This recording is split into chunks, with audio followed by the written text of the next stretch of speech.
తమిళనాడులో విజయ్ నేతృత్వంలోని టీవీకే ప్రభుత్వం బల పరీక్షలో నెగ్గింది. విజయ్కు అనుకూలంగా 144 ఓట్లు పడగా వ్యతిరేకంగా 22 ఓట్లు వచ్చాయి. పీఎంకే బీజేపీకి చెందిన మొత్తం 5 ఎమ్మెల్యేలు తటస్థంగా నిలిచారు. 25 మంది అన్నా డీఎంకే ఎమ్మెల్యేలు విజయ్కు జైకొట్టడం గమనార్హం.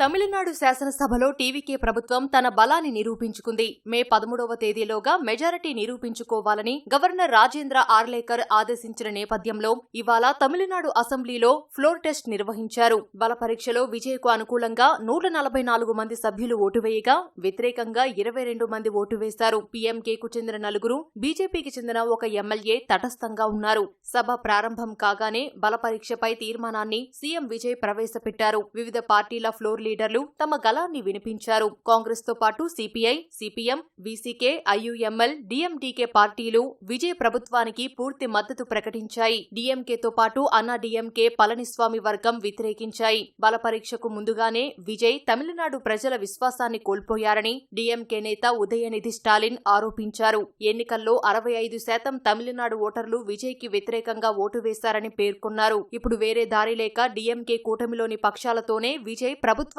ఏర్పాటు చేశారని ఎద్దేవా చేశారు. ఎన్నికల్లో ఇచ్చిన హామీలను ఎలా నెరవేరుస్తారని విజయ్ ప్రభుత్వాన్ని ఉదయనిధి స్టాలిన్ ప్రశ్నించారు. తమిళనాడులో రీల్ ప్రభుత్వం కాకుండా రియల్ ప్రభుత్వం ఉండాలని ఆయన పేర్కొన్నారు. ఈ క్రమంలోనే ఓటింగ్ కు దూరంగా ఉంటామని చెబుతూ 59 ఎమ్మెల్యేలు ఉన్న డీఎంకే వాకౌట్ చేసింది. మరోవైపు అన్నా డీఎంకే పళనిస్వామి వర్గం విజయ్ కు వ్యతిరేకంగా ఓటు వేస్తామని ముందే చెప్పింది.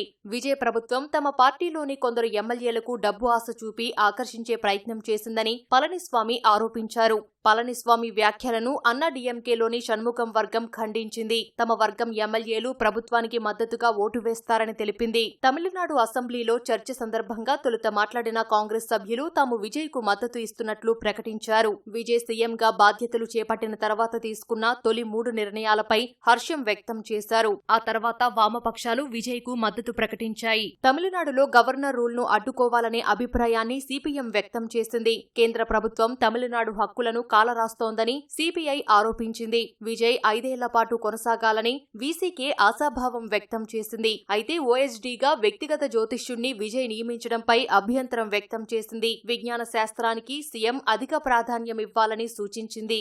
ఏఎంఎంకే బహిష్కృత ఎమ్మెల్యే కామరాజు సైతం విజయ్ కు మద్దతు ఇచ్చారు. 1 ఎమ్మెల్యే ఉన్న డీఎండీకే సైతం విజయ్ కు మద్దతు తెలిపింది. విద్యా సంస్థలు, ఆధ్యాత్మిక క్షేత్రాల వద్ద ఉన్న 717 మద్యం దుకాణాల మూసివేత నిర్ణయంపై హర్షం వ్యక్తం చేసింది. చర్చ అనంతరం టీవీకే ప్రభుత్వానికి మద్దతిచ్చిన అందరికీ విజయ్ కృతజ్ఞతలు తెలిపారు. తమ ప్రభుత్వం పూర్తి 5 ఏళ్ల కాలం పాలిస్తుందని విజయ్ ధీమా వ్యక్తం చేశారు. టీవీకే ప్రభుత్వం సంపూర్ణ లౌకిక విధానాన్ని అవలంబిస్తుందని విజయ్ స్పష్టం చేశారు. గత ప్రభుత్వ హామీలను కూడా కొనసాగిస్తామని చెప్పారు. టీవీకే ప్రభుత్వం అనేది ఓటు వేయని వారిది కూడా అని విజయ్ పేర్కొన్నారు. తమిళనాడు అసెంబ్లీలో మ్యాజిక్ మార్క్ 118 సీట్లు కాగా విజయ్ కు అనుకూలంగా 144 మంది ఎమ్మెల్యేలు ఓటు వేశారు. దీంతో బల పరీక్షలో విజయ్ ప్రభుత్వం నెగ్గినట్టు స్పీకర్ ప్రకటించారు. అనంతరం తమిళనాడు శాసనసభ నిరవధికంగా వాయిదా పడింది.